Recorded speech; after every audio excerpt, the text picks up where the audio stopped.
saying. Thank you, Mr. Chair. Porter Williams.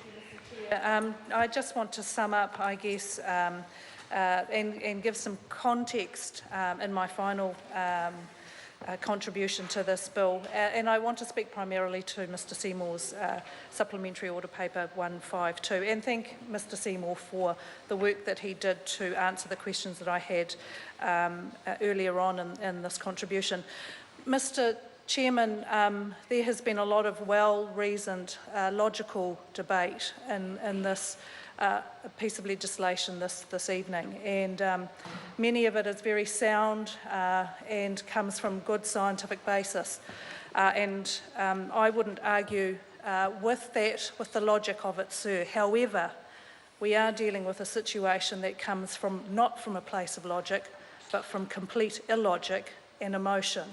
And if you were to, Mr Chairman, be unfortunate enough to be one of the families who experienced not only the earthquakes themselves, but the loss of a loved one, the loss of a business or a loved, cherished facility, often logic does not sway the argument. And I would say in this case that there are many of us in this House who bring a level of emotion to this discussion, and it would not be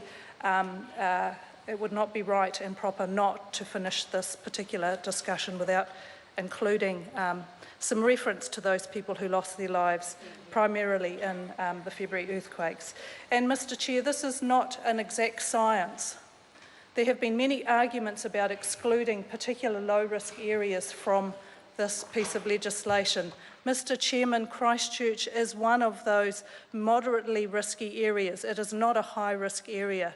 So if we were to look at the logic of that argument, it is completely illogical because Christchurch would not fit within the bounds of the argument. Mr Chairman, the most risky area in New Zealand for earthquakes is the southern end of the Southern Alps.